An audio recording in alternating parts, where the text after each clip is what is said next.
Vika Messio la fosia merde, aluminium Desmond veut vous y mal rire.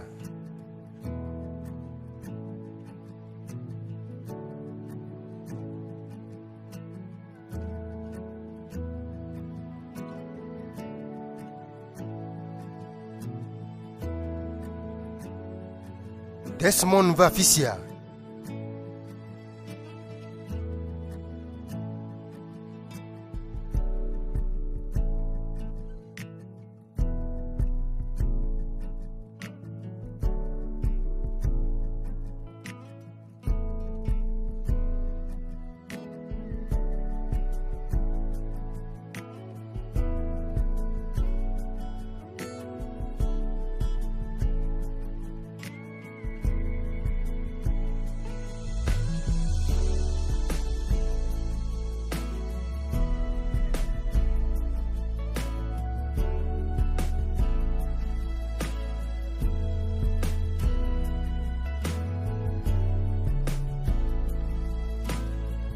Desmond!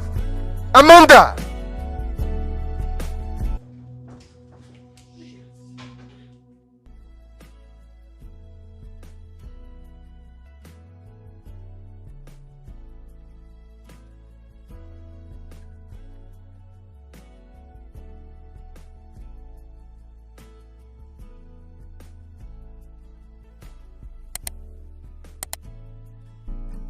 Oh, nyemau megati megbe ake, meti megbe. Hey, oh nyemau mekuvo. Ah, mekuvo.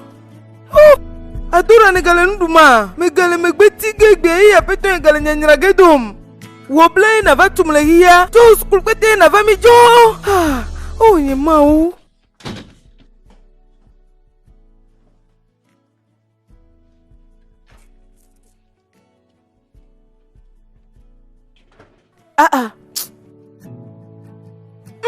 Dojo na huwa na namnya jo.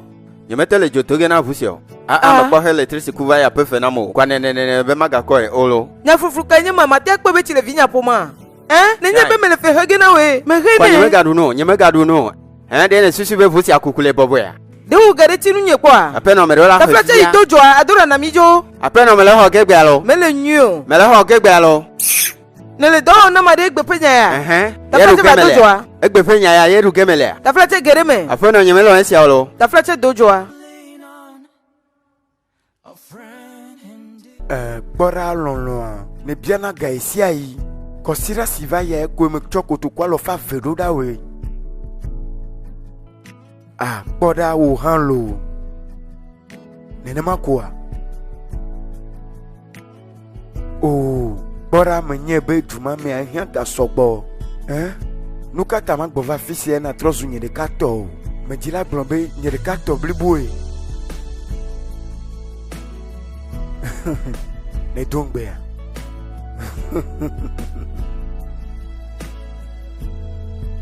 Matroyo. Ndina wa megan. Agbaleng lo la glo na mbe nyele jiji la pom. Regina. Kaneni ene va domegbe ya. Matia de me megan. Babiasi me ona wa ema. Na tia no nsia no medem. Esia ya ne legbe sosola dem nsia no me. Ne menyi be de tubivi wa jido. Ke me dolia fo. Ne me dolia fo ke hen ro megbe. Nu ko yen fifi azon. Ne do la ko ya ma ide school ma tia ne ti megbe afi va dome alo. Ne le je fimple o do ma hi do bubu ade la fiare no ma tia ne le fimple sia. Oh amega. Menye be me cho dossier le fefem yo ta flache. Me do ta flache nye vuda da onye. Nye me do do bubu ade ke la fiare ko me do ta flache mega ta flache.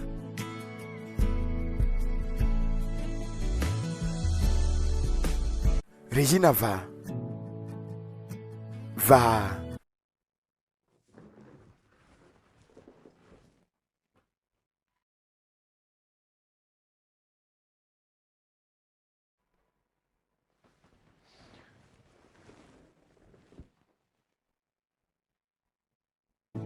Dene nya videsi o nyebe.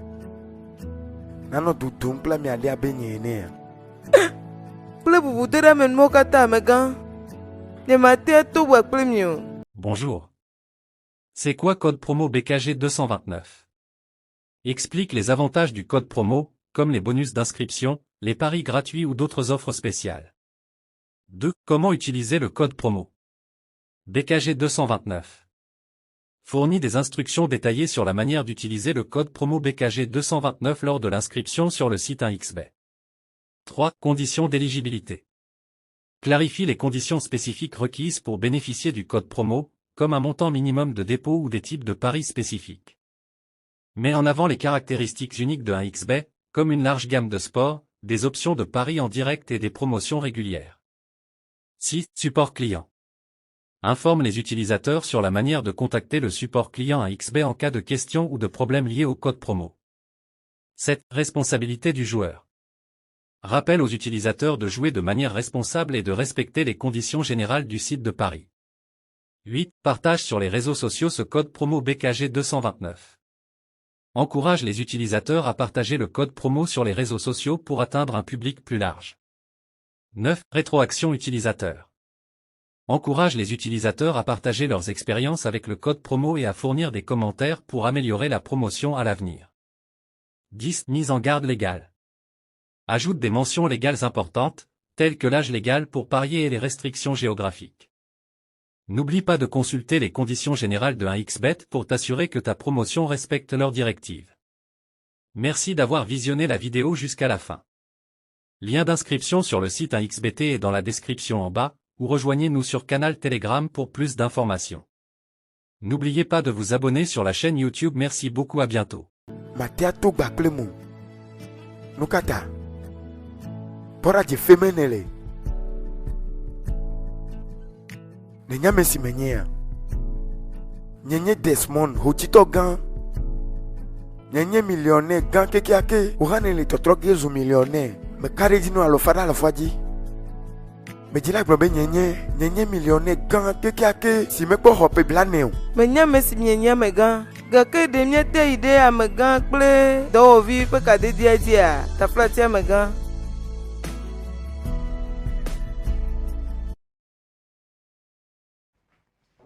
$3 millions de cadeaux à compte ici.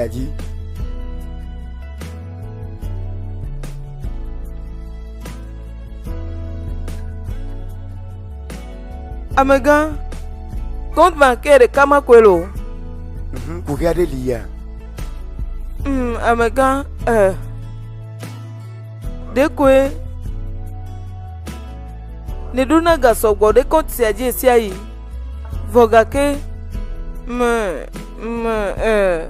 Vomi me kpɔke le trivesiwo be ya pe fenamo. Oh, et que man dit la fiole ma laisse ma zan yento nye gado.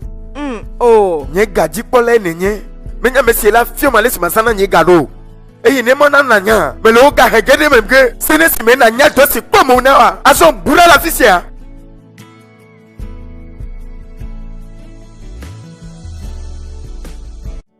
Boba bia fufu si hoda. Togba clean kwa nebe. Megati dio. Nye le pogida.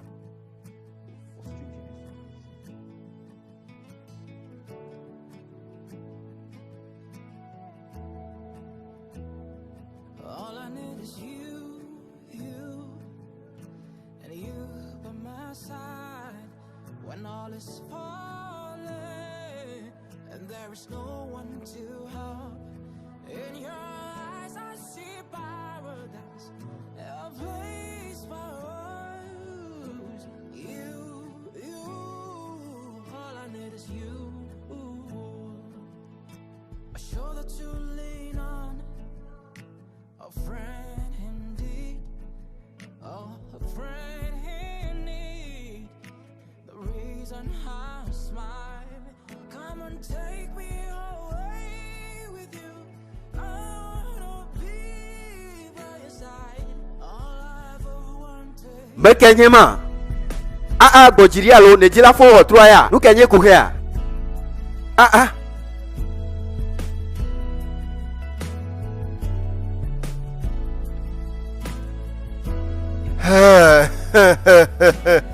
Si Kevin mejila izaraka moa, mecho zaraka ba pemene. Mi wa be mi agbone. Akpe. Nuka yonye. Nuka kwamnele, me klova be mi afavie. Nanuka. Mia fejela. Ta fla de maté akpo viaria. Me bona de chiguyo. Esi afo gomere nuka tani klova fisi asime klam dongo. Zeme alo, zeme hlonye. Nukata nele nu om nenema, Me jila blombe, me ga dogo izanda ka me po. Azo me pro de chiguyo va, a chwa kpere nu wa. Oh, nyeme nya okpekere nu ari kento. Eye ne nya nu sia cheche sia yenye hama wana nya gbe ya. Nukenye oku hea, hlonye. Nukenye ko hea. Le rola glono bo ne dole nya peme. Nyimate ya wesio. Me je feme. Nya nenie me khana o khafia. Me kam la fia de o. Do dole nya peme. O me la fia de ke igo. Mi le jije poge sansia me. Oh, nya tepe a. Fils nya pokonto. Odogbe. Mie hogbe. Nyeme nya si khlonya glona mi o ga ke ma bia cho mi asibe mi adole nya pe me fifia.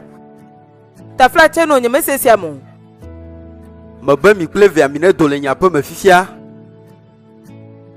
Esia pe gomenye nuka. Mere me dila se tamele mi anu o ga ke mi rola dole nya pe me fifia.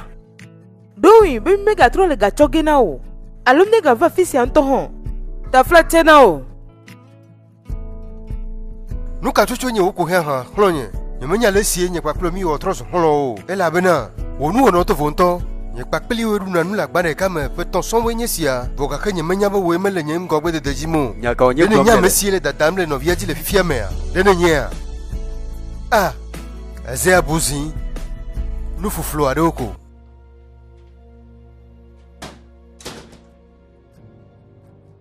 Nya ka tutu nye si aglomo le ha.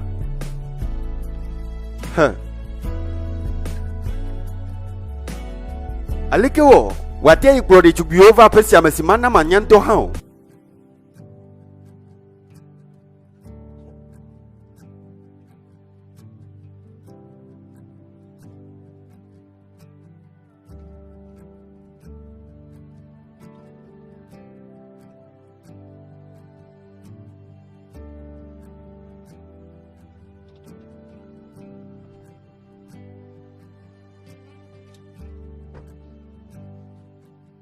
Agbe eicho. Eicho na meka. We tane. Adora malenye kpoge o. Malenye kpoge cho. Oh, ne susu be de me fi vuti alo. Alo ne susu be afisi o jana miale a. De mie yi hone fata ya. Ta fla chenye me lesia mesemu. Oh, metele mesege o. Boji chona chondi kwanele mesege. Na magla nao. Nagla nano. Blane be kaka chona chondi ne nyema honye gawa. Nyema le vava golo, mele nyemo kpoge o. No kenye ku hea. Nega mele mi asimi ano fehem na driver ore nu kata mi mano afozomo. Agbana do ke me vale lume.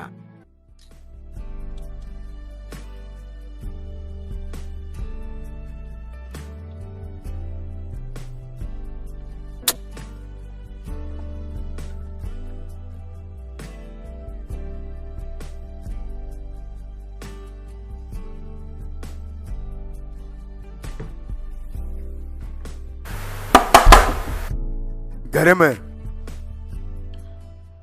Me le dodoge amega.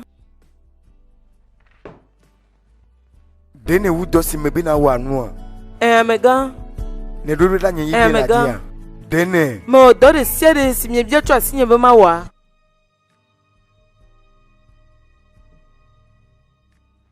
Enyo nye la Abuja igele kosira si gbona me. Business pe bon zonzon ne le ige gba plim. Business pe mo zozo. Nya si me profisi ema. Amega. Deko me dossier me wona enye mo. Ke ma zone di la fiom dossier ne wona. Amega mo de kaba gba le nglo la emenye o. Me nglo na gba. Menya dossier ne wona la fisia. Gake majibe na klondo le mo zonzo si ame. Amega nye Mateo mo zozo si o. De tu bivi la si. Bekam la fiaro. Nesia. Bora, ne dolo tchatchen le no pe do dasi wo. Ple o do apo o do me la fisia. O de kasi ko e vilia. Dotum. Ne le business me mo zonzo si asonge plim. Gake ni le gbe ya. Kem jina doki odo. Akpango e menchonu.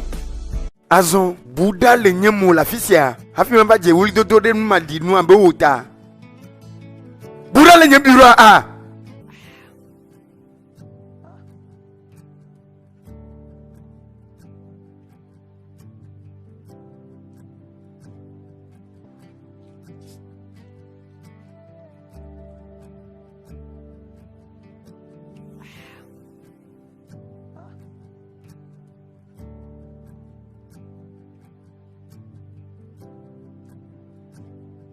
Nonye, mekuva dolo.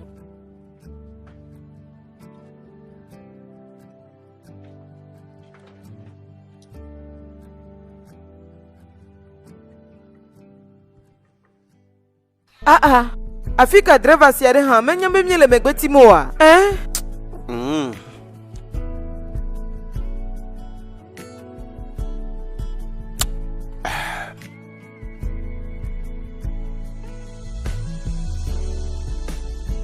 Nonye, nyemesi suwe nye driver le baba gegbeolo. Nukata. Ni tosi ukom va daria iklona bene me hope go me gale baba gaba komiko. Aleke miele si awogedo. Mezi gbanto kwenye si epe gati gbonyo wa. Nonye myedola wona de gamele yiyim. Hey.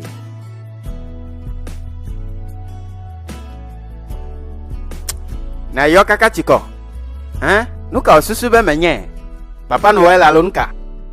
Sinyama le photo dem le nunu ma ya vava be. Ma va ko eno chacham le jusiame. Me pokpo na reko. Ne to tanye.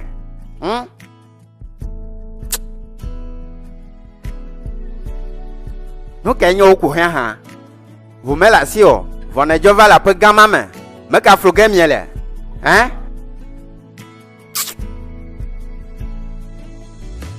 Na no chacham la mega oji yiji driver silano ko no chadin le oji le jusiamia.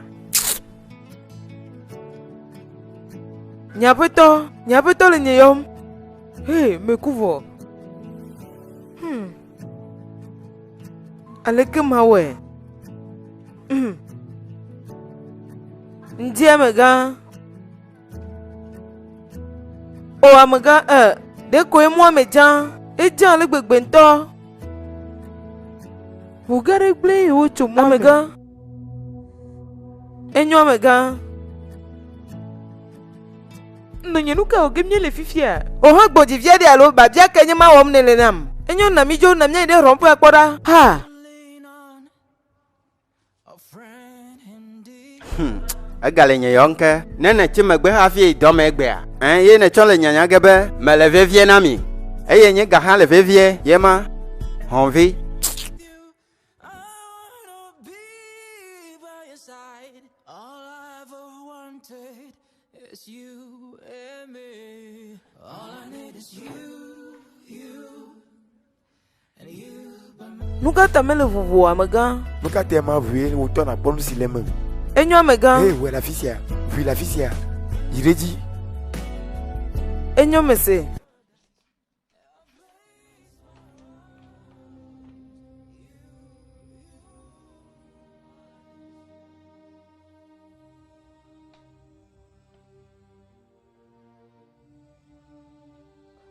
Amega.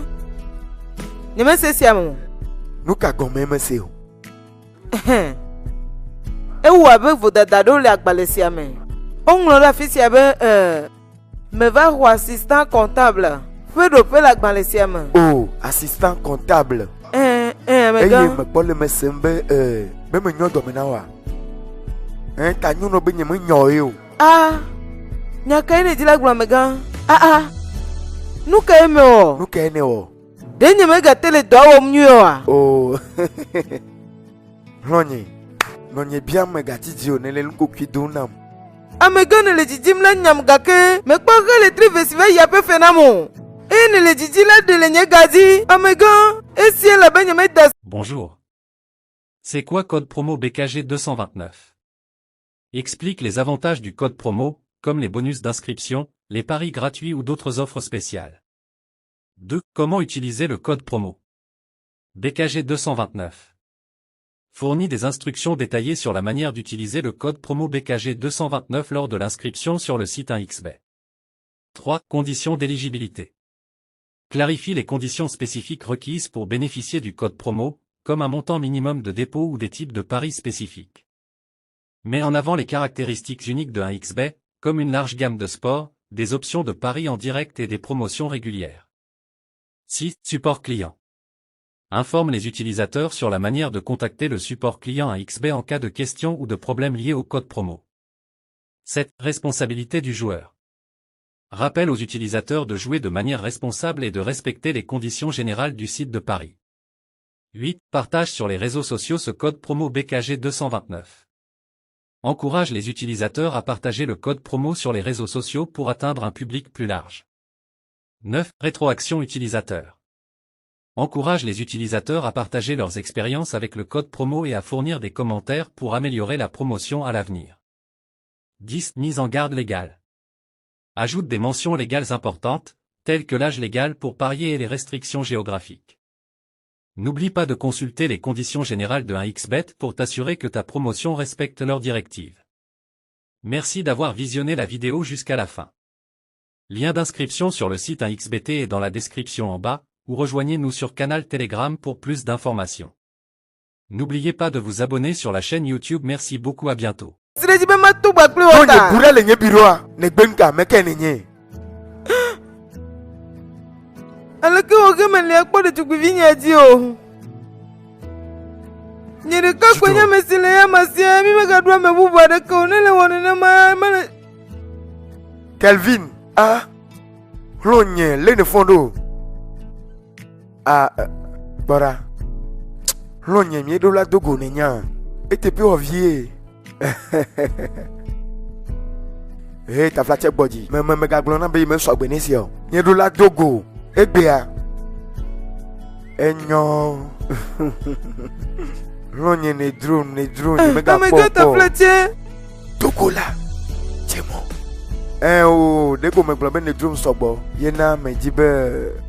Yema.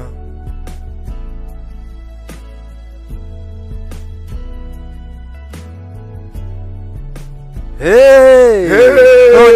Hey! Jambo! Elle est le fond de C'est aleke o. Lonye, Just! Nu kata afisia.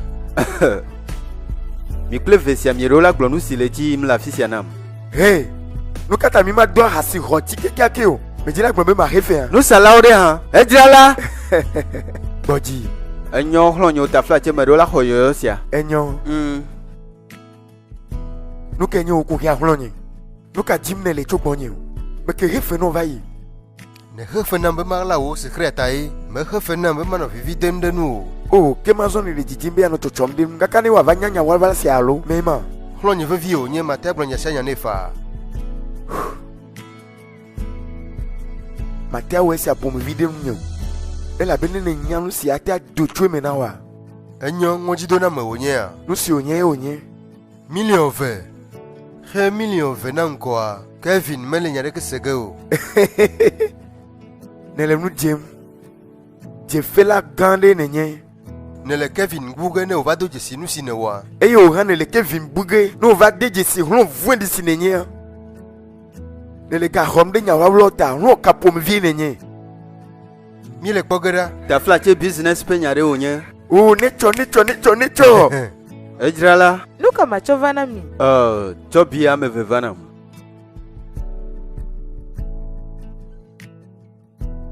Nye lolo. Yemenya le si ma wo ado si ado do.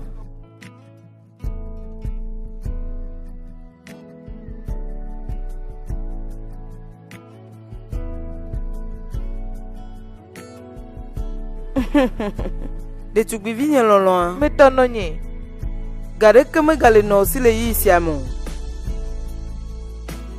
Eye nye megate le fe hege ne drava be woanɔ kɔm yi skulu le fifia me o. Leke oge me le anɔ skulu yi me o. Leke na wa yi dɔ me. Nye ɖo la nɔ dzodzom bla le aƒe me tsɔ wo tsã. Ayina ɖe ʋu gãwo ƒe nɔƒea ale be naɖo na bus. Tu quand me pe school a didi. Nous que t'as mis dit school no que si are la fisio. School no que si a. Adora ni mette le jik pege fifio.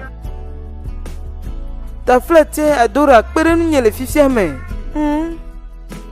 Megati dio no la dodo le majizime. Ye ma vigne. Ta flatte de siata. Ta flatte. A shoulder to lean on, a friend indeed, oh, a friend in need. The reason I smile, come and take me away with you. I wanna be by your side, all I ever wanted. De Tchoubivi, nous katane le moi peu de maison mais l'eau clé, hein? Nous kenye au couher. Hey, Bodie, ah. All is falling, and there is no one to help. Afika. Hey. A place for us. You, all I need is you. Oh, you, all I need is you.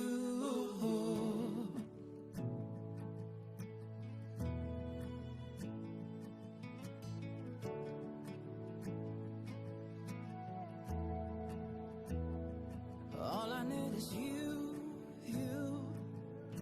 and you. Bora lolo nyeke tasire si adie. Imagati aye jine ne more. O chone kai yo. Ne kwa wabla pe nsi ovati konam. Dotum ne nyansi ya matro yo gabubu me. Enyo. Nuka.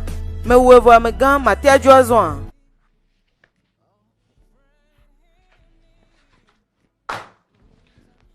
Majibe na wodo kuresi hanu ye na cho rapport ava afiza ga sieke wapu na cho runa na to email ji ple susu manya be no woni Gake a me gan bakpa pe ga me ato nu doe. Regina cho agbanlesia yide o bureau e na odo twenu e ye me ji la ho rapport a lenye email a ji afiza ga sieke wapu egbe ya e me konawa me ga mama be ya yide afeme Laissez me pas où nous. Diamant. Regina Diamant, allô? A me gan. Luca. Diamant.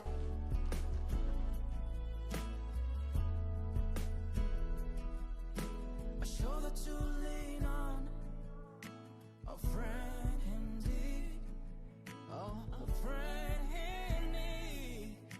The reason I smile, come and take me away with you. I wanna be by your side. All I ever wanted is you and me. All I need is you, and you by my side. When all is falling, and there is no one to help. In your eyes I see paradise, a place for us. You, all I need is you. Oh, you, all I need is you.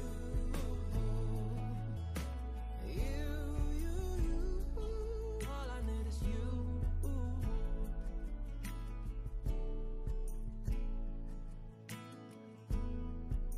All I need is you, and you by my side. When all is falling, and there is no one to help.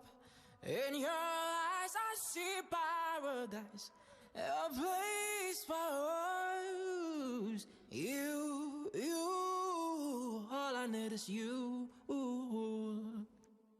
A shoulder to lean on, a friend indeed, oh, a friend in need. The reason I smile, come and take me away with you. I side. All I ever wanted is you and me. All I need is you, and you by my side. When all is falling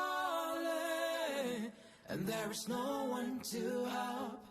In your eyes I see paradise, a place for us. You,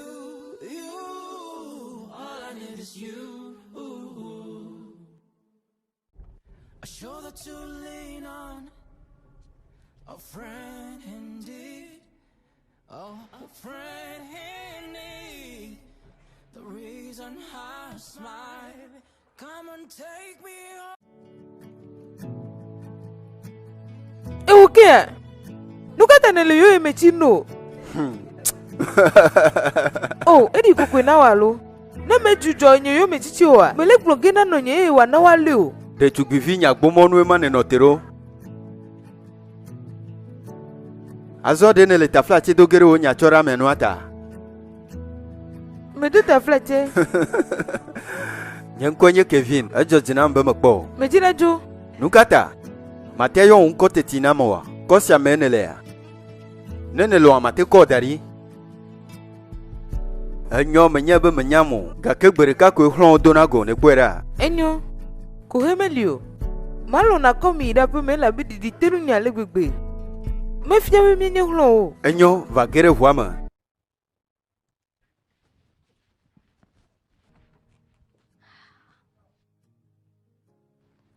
Akpena o. Masu akpe o. Nko nyenya Dora. Nko nywere nti onye sie. Kemi etro zu hron we me. Ni gbaplu mi mate nyi hron o. Ga ke me kenya. Do ma hi o gbaplu no yimi ate nyi hron fa.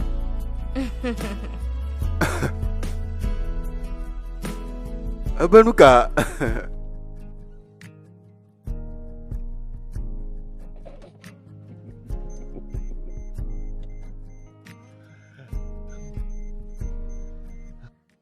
Enu anye zam abedo chovia de ne. Oh. Mele. Honye avukple ko onye na hafi metejo na le do megbesi agbe. Esi ela be megbe be nyama to gbakle o. Honye mele mesege o. Kuhe olo. Mele do ye jim to havo.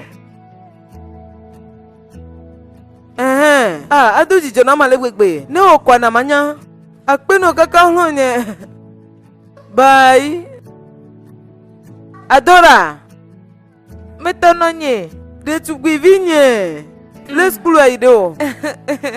Lele nu koma lia. Let's school aido. Menye school yolo. Yake jua me. Le jua me. Nu kejo. De kakwi jore kakwe domenyo tuare komva pe me.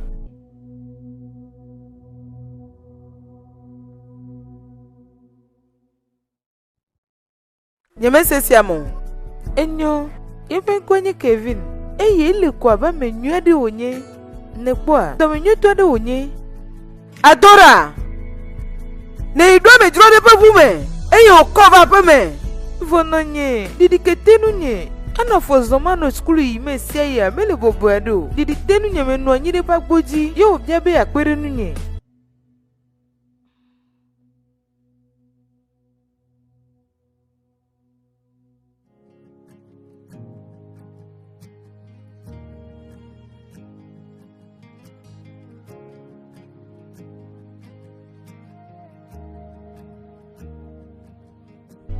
Oh. Jaf me susu be me oyolo ela bo to ne nya be jinye jan egbe ale gbegbe. Me ke gble no va ya leke. Oh, mi gere me.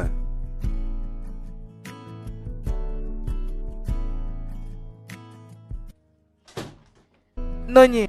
Apito Kelvin, de kakwisi konva pe me a yenye sia. Amega Kelvin, nonye yenye sia. Oh, nyama. Edo jijona be me kpomi. Edo jijona nye ha. Nye do ta flache mi vale yi sia me la be ti o me vo. Oh, mie kesia, ta flache, honya de na funama e pe nya glomele. Oh, enyo. De tugbi vi nya glona be ne ko eva pe me gbe a. Numa te me va be ma va do akpe gande na o. Akpe me le afi ma o ɖe. Mi va nɔ anyi fa. Oh, mehiã, esia mehiã. Ema me le vevie o, mieva be miava do akpenɔ koe. Enyo gake nagatrɔ va ke alo mema. Na te ɖi tsava mía gbɔ eye míaɖu nu ɖe dzoe. Adora nye meka ɖe dzi be tɔ le si alo ke o. Tɔnyɛ. Ye katã koe ma míedo akpenɔ ale gbegbe ɖe wo kpekpeɖenua ta. Mesu akpe o. Mawu ne yra o. Amen.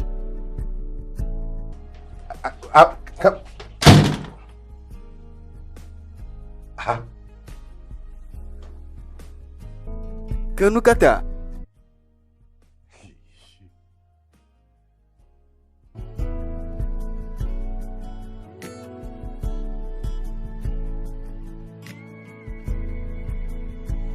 Adora, trova.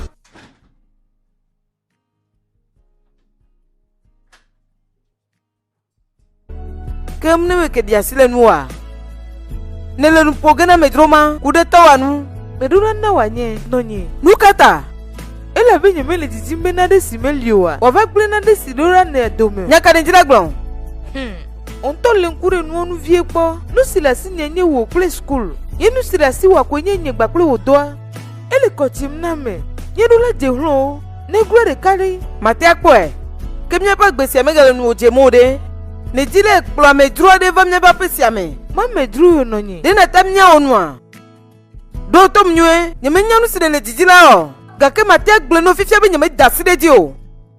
Mi me do la jehlo kple de kakuvon. Eko va pe me. Njeva yi de gbo dak pene ema. Ekata tora fima. Gake nonye. Nonye pe nya de me la fisi o. Amese me le abe tonyo. Dena tamnya onwa. Nuka ne nya kude to onu. Boda jile nye jomda gbesi mie le la fisi ata. Nye me dia me ye yade kebe wa bagere mo. Ami ade si la va fisi ava gberu so kata me wa dome. Nye me le mo kpom no be na sesi agomo. Na de simeli nuka ne nya kude nu simeli anu. Ma kpo nu ha de tugbi vifu flow.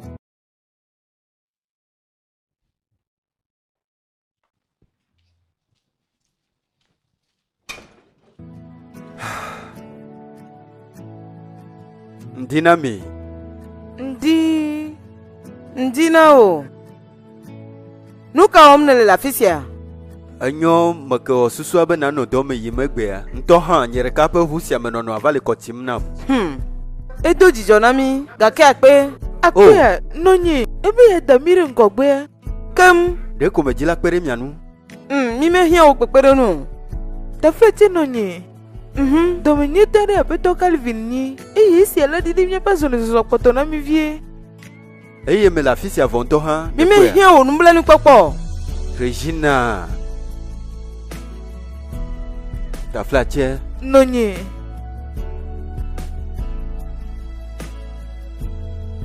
Enyo akpe na mi. All I need is you, and you by my side. When all is falling, and there is no one to help.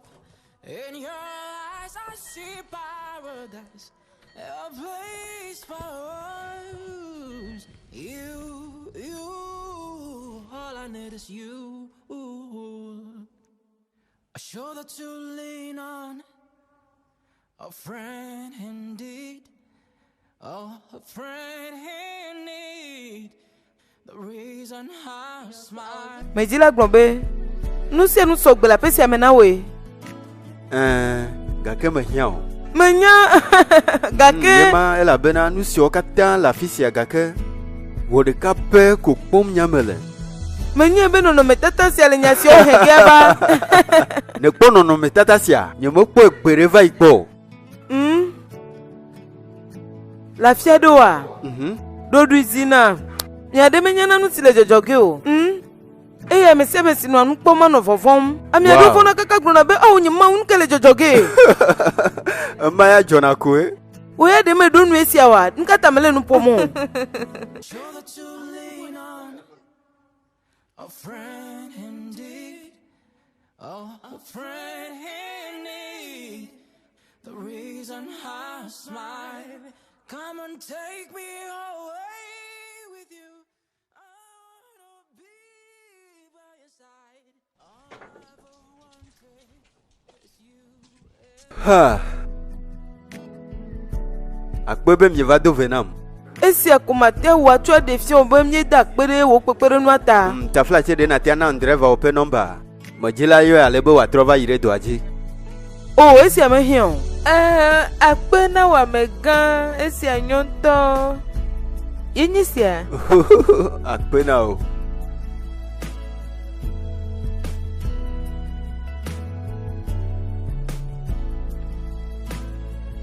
Akpe. Ma 3 joazon, ma le oyoge. Enyo. Bye bye. Bye. Bale si ole nukomda. Ida peme. Chonye kapo mwanam. And you by my side when all is falling, and there is no one to help. In your eyes, I see paradise, a place for us. You, all I need is you. A shoulder to lean on. You. And you by my side when all is falling. Ta flatelo. Menye be meleji kudenda lesi ne vola zipesi ome atayolo. Ah, ma do ta flache ma gade jiku. Ma gbo bla o de nu keke jo. Esi ame kan o gake de kunya peto adu ebe ya na gbesi awati konam. Le nye duame. Nu kata o chire o nene ma. Etrim ela be me gbe be nyima do gbakle ya mo. Ah, ma dia kpo e. Klonye de hanli si jina la don kle nyonu de siade. Ple bubu dera menu okata. Sronye gbona fisia. Oh, je fem nele alo nyatepe glom nele. Nyatepe glomele. Eye numa temele jijo dumna mbe nano nyapo me vam. Esia isi nedro. Oh, mene ne mayo de konye hame jila. Lusi wanya me kam la fiade o. No nye. Nye me hiawo. Be nano to tromle de tukbivi nyanu. Alonu nyo. Regina Hey nyemele. Boji. Ta flache jo. Fifianto. Ah, enyo. Ta flache ma piamo. Eizande. No nye. Wahome. Fifianto.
No kenye sia.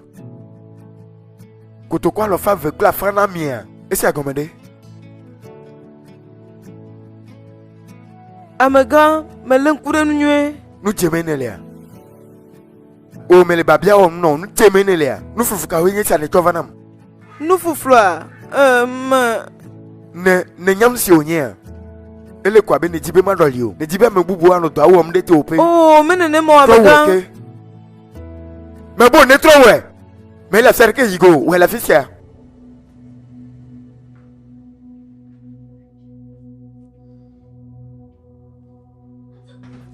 Hey! Hey! Calvin! Nous avons gagné vers la fille. Quoi me be ma duk beno afi ma 3 jo. Le ne fondo. Me fonnué, me fonnué. Wow. Le aleke dole yimdo. Enyo. Hey, ou blana boula fille. Regina. Amega Kevin. Wow. Mi nyanya Ne no. wa dola fisia. Dola ni nya. Megagblɔ nam be Desmond ye nye wòaƒetɔ ƒe nya si nègbe gblɔ nam o. Taflatia me yi ɖe nye biroa. Regina, ɖe nenye Desmond metrɔna gbe ɖe o. nya kae ne dzi la gblɔm. Nènya nya si gblɔm mele anyo. va nɔ anyi ɖe afi sia. nɔ anyi kpɔ ɖa. Nèbe nu ka?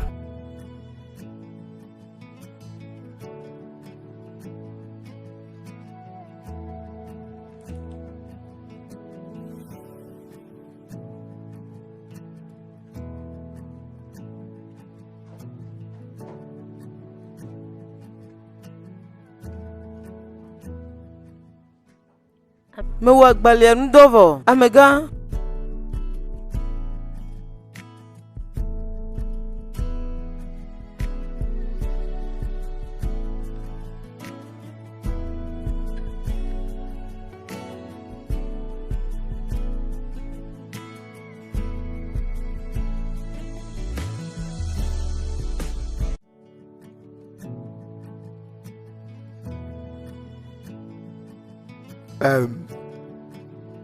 Medare wo gadzi tso letrisia dzi. Nyateƒea. Ne trɔ xɔ ɖope si ne ke nɔ tsã. Kevin de kuku ɖe ta o. Akpe na wo amegã, akpe na wo, esia do dzidzɔ na ma le gbegbe. Da akpe na mo. Eye sia ne nyi zi mamlɛtɔ si ne ƒo nu tso nu nye na hlɔ nye eme kɔ na wa. Taflatia amegã, akpe na wo amegã, akpe na wo kaka. Akpe amegã, akpe na wo kaka, akpe lo amegã, akpe.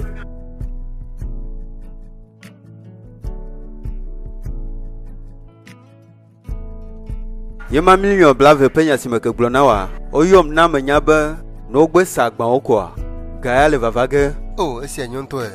Nyama nya nyuie ɖe wònye. Ye ma enyo. Bonjour. C'est quoi code promo BKG 229?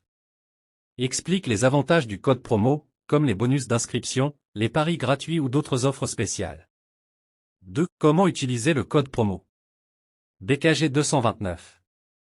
Fournit des instructions détaillées sur la manière d'utiliser le code promo BKG 229 lors de l'inscription sur le site 1xBet. 3. Conditions d'éligibilité. Clarifie les conditions spécifiques requises pour bénéficier du code promo, comme un montant minimum de dépôt ou des types de paris spécifiques. Met en avant les caractéristiques uniques de 1xBet, comme une large gamme de sports, des options de paris en direct et des promotions régulières. 6. Support client. Informe les utilisateurs sur la manière de contacter le support client 1xBet en cas de questions ou de problèmes liés au code promo. 7. Responsabilité du joueur. Rappelle aux utilisateurs de jouer de manière responsable et de respecter les conditions générales du site de paris. 8. Partage sur les réseaux sociaux ce code promo BKG 229.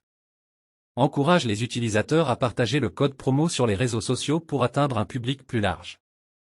9. Rétroaction utilisateur. Encourage les utilisateurs à partager leurs expériences avec le code promo et à fournir des commentaires pour améliorer la promotion à l'avenir. 10. Mise en garde légale. Ajoute des mentions légales importantes, telles que l'âge légal pour parier et les restrictions géographiques. N'oublie pas de consulter les conditions générales de 1xBet pour t'assurer que ta promotion respecte leurs directives. Merci d'avoir visionné la vidéo jusqu'à la fin. Lien d'inscription sur le site 1xBet est dans la description en bas, ou rejoignez-nous sur canal Telegram pour plus d'informations. N'oubliez pas de vous abonner sur la chaîne YouTube. Merci beaucoup, à bientôt. Que la bebida